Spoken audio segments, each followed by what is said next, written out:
Bueno, mi nombre es Fernando, soy estudiante de tercer año de medicina, entonces en esta ocasión pues vamos a tocar el tema de tipos de disnea. Este es el índice, estos son los temas que vamos a tocar el día de hoy. Bueno, comenzando ahora con disnea, vamos a mencionar que la disnea pues es la falta o sed de aire.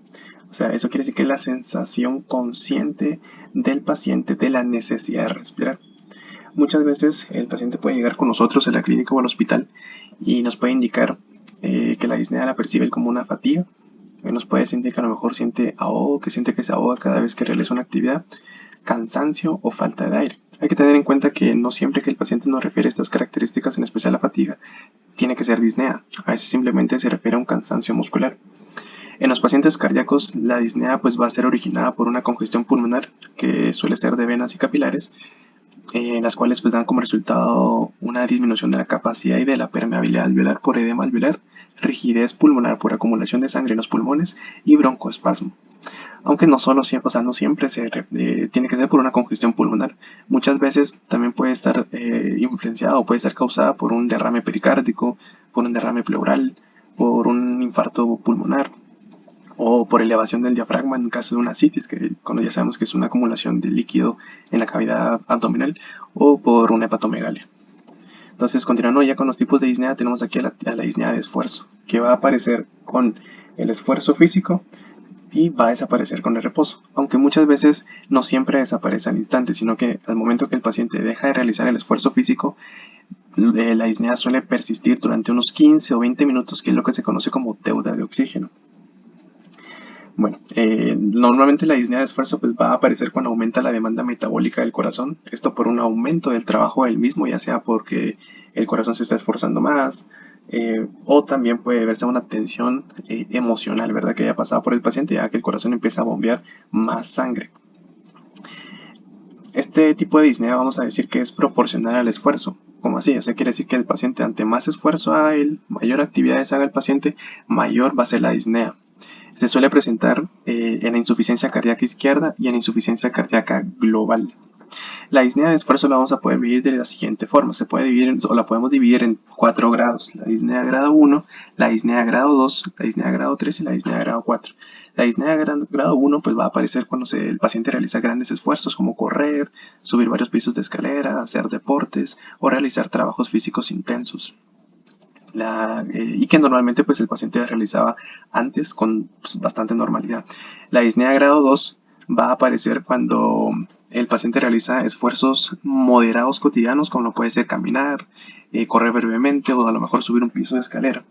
El grado 3 va a ser cuando el paciente realiza esfuerzos leves o esfuerzos pequeños, como lo puede ser higienizarse. En este caso hablamos de bañarse, cepillarse los dientes. También puede darse cuando el paciente se esté vistiendo, cuando el paciente esté hablando, incluso solo comiendo. Y la disnea grado 4 pues se presenta cuando el paciente está en reposo físico o mental.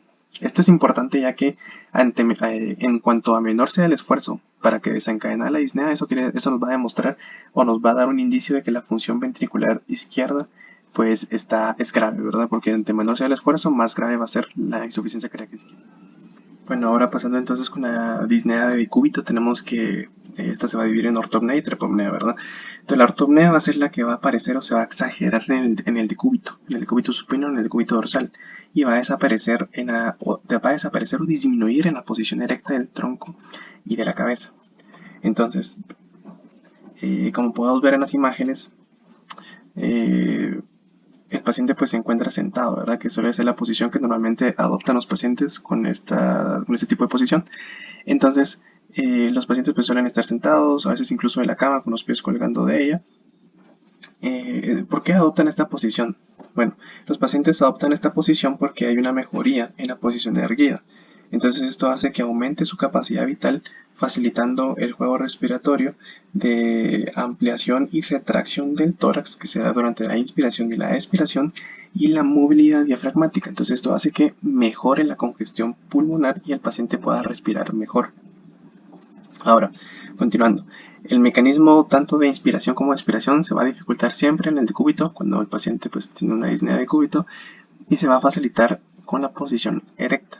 La congestión pulmonar, que es una de las causas principales de este tipo de disnea, se va a agravar en el decúbito y va a haber una mejoría en la posición erecta, en el ortostatismo. ¿Por qué? Porque con esta posición se acumula la sangre en las venas abdominales y en la de los miembros inferiores. También se va a dificultar el retorno venoso cefálico, o sea, la sangre que regresa de la cabeza en la posición de decúbito. Y de igual forma, en la posición erecta se va a aliviar, en este caso por efecto de la gravedad, al momento de descender la sangre, ¿verdad? Ahora, con esta imagen, pues, coloqué que es importante interrogar al paciente sobre esto. ¿Por qué? Porque es valioso preguntar con cuántas almohadas suele dormir el paciente. Esto porque podemos identificar entre una disnea de origen cardíaco y una de origen respiratorio. En cuanto a las de origen cardíaco, pues el paciente no suele tolerar el decúbito supino o el decúbito dorsal, por lo que necesita cada vez estar más sentado o erguido para poder respirar, que es lo que se conoce como ortopnea. Mientras que en las de origen respiratorio, pues puede tolerar el decúbito supino, o sea, no requiere tantas almohadas para poder respirar bien, a excepción de cuando suceden algunas crisis de broncoespasmo. Por lo contrario, tolera bien el decúbito supino cuando es de origen pulmonar, aunque a veces el paciente igual prefiere estar sentado por comodidad y porque le permite respirar de igual forma mejor. La ortopnea la vamos a observar principalmente en la insuficiencia cardíaca izquierda y en las hipodiastolas, que son pues un menor llenado ventricular ocasionadas por derrame pericárdico. Continuando con la trepomnea, pues vamos a decir que es la intolerancia a uno de los decúbitos laterales. Este puede tener un origen cardíaco, por ejemplo, en un hidrotórax, en una insuficiencia cardíaca grave, o en el caso de un origen pulmonar, pues puede ser por una pleuritis que se acompañe con derrame. Esto pues no tiene valor diferencial.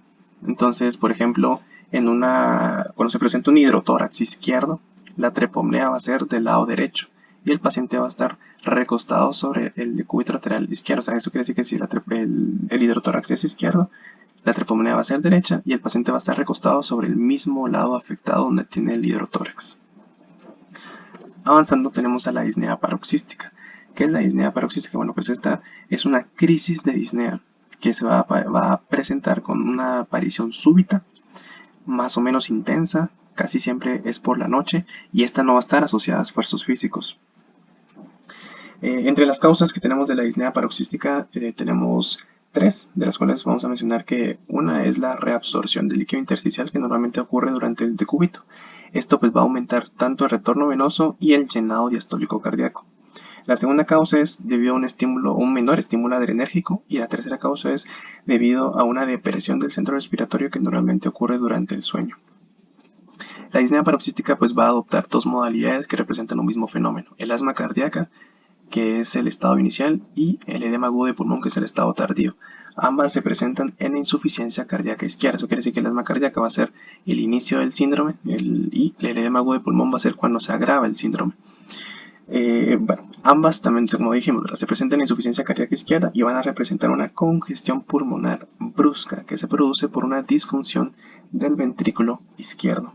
Entonces, la disnea cardíaca, la disnea paroxística, como dijimos, ¿verdad? Asma cardíaca y edema agudo de pulmón. Entonces, describiendo el asma cardíaca, tenemos que es la disnea paroxística nocturna y que se va a acompañar de obstrucción respiratoria por edema de la mucosa y espasmo de la musculatura lisa de los bronquios. Esto por la hipoxia que se produce y normalmente pues suele durar unos 15-20 minutos. Ahora, en cuanto a la presentación clínica, ¿cómo se presenta el paciente cuando sufre una asma cardíaca? Bueno, el paciente pues en este caso pues presenta una disnea intensa, muchas veces está angustiado, se suele buscar apoyo con las personas que encuentra alrededor, presenta taquipnea en la que suele usar mucho los músculos accesorios de la respiración, presenta una fase hipocrática, presenta palidez, diaforesis, también presenta frialdad, una tos seca y escasa, polipnea, y también se le pueden percibir hiperresonancia infraescapular y roncos y sibilancias a la auscultación.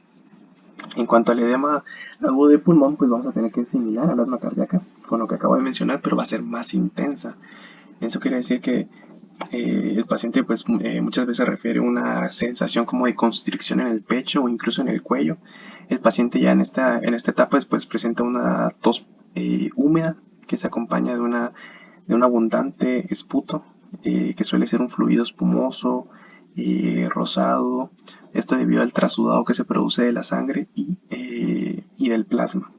También el paciente puede aparecer con cianosis, puede haber shock y a la auscultación hay estertores crepitantes o subcrepitantes, que estos se deben debido al aumento de la presión capilar con ligero edema intraalveolar e intrabronquial que dependen ambos de la insuficiencia cardíaca izquierda, y finalmente también pueden presentarse estertores traqueales. Para finalizar tenemos los últimos dos tipos de disnea, que sería la disnea continua, la cual es un tipo de disnea permanente que se va a observar en pacientes con congestión pasiva visceral y con máximo edema. En este caso de máximo edema podemos mencionar a la ascitis, que ya la habíamos definido con anterioridad, y a la sarca, que la anasarca pues sería un edema generalizado de todo el cuerpo. La disnea continua suele ser superficial, o sea, va a tener una respiración superficial. ¿Por qué? Debido a la rigidez pulmonar que se produce por el remanso venoso. Esto hace que los alvéolos no se distiendan bien durante la inspiración y hace que la expiración se alargue. Y por último, la arritmia respiratoria, la cual está asociada a las respiraciones Cheyne-Stokes. Se presenta en insuficiencia cardíaca izquierda y en especial en pacientes con disnea grado 3 y grado 4. En estos casos pues suele ser signo de mal pronóstico. En cuanto a la edad avanzada, tenemos de que suele presentarse en sujetos de edad avanzada, pero con aterosclerosis subclínica. Entonces, esto es el video, espero les haya servido de ayuda para poder entender un poquito más sobre los tipos de disnea. Gracias.